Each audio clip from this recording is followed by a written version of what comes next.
So I'm starting with my foundation and eyebrows already done, so I can make a start by applying a matte bone white shadow all over my eyelids.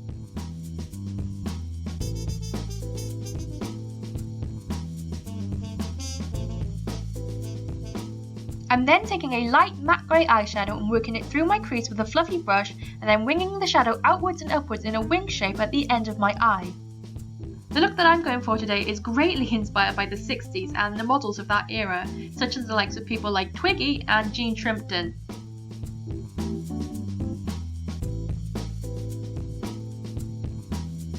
So now I'm going in with an even darker matte grey eyeshadow to add some depth and definition to my crease.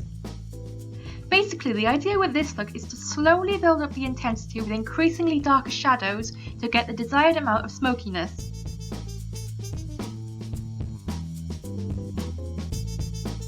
And then I'm going in with an almost black shadow and really making sure to further define that crease.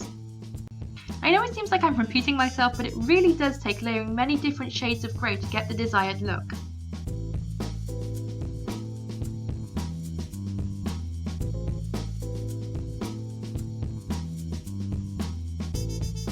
With this black kohl pencil, I'm using this to sketch out a curved line slightly above my crease and winging it out at the end.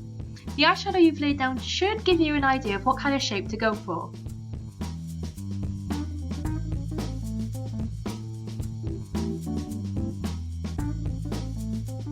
And with some very pigmented matte black eyeshadow on a small smudge brush, I'm just smudging that kohl pencil to make the line a little bit more defined.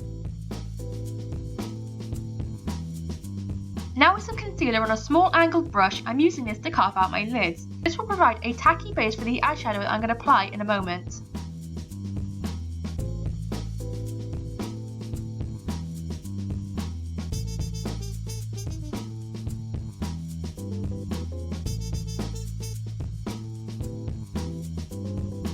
Taking a bright white matte shadow on a flat brush, I'm packing this all over the lid space that I just carved out with the concealer.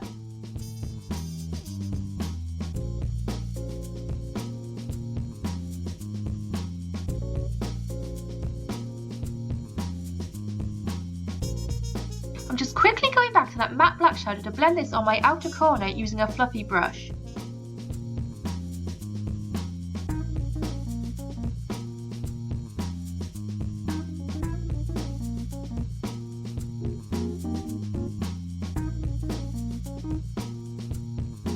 Time to line the eyes. I'm using a black felt tip liner because that's what I prefer to use, but of course you can use a liquid eyeliner if you want to, and I'm just drawing a cat eye wing shape using my eyeshadow as a guide to draw the wing.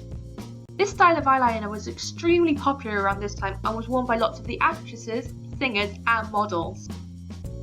I'm just going back to that matte black eyeshadow and just sweeping it underneath my lower lash line, making sure to keep my waterline clear. This will help to achieve that wide-eyed Disney princess look that was very popular in that decade. So now I'm going in with my black mascara and I'm applying many coats of it to my upper and lower lashes. Because long dark spidery eyelashes were also very popular at this time. You can also opt for a pair of false eyelashes, but I'm just sticking to wearing lots and lots of mascara. Since this look uses a lot of grey and black eyeshadows, it can leave the face looking a little washed out, especially if you're kind of pale like me, so I'm taking this soft pink blush to add some colour back into my face.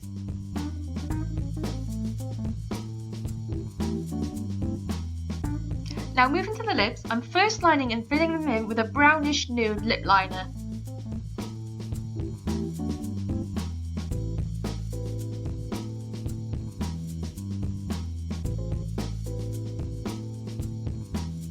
I'm then applying a peachy nude lipstick to my lips, before then going back to that lip liner to help blend everything together.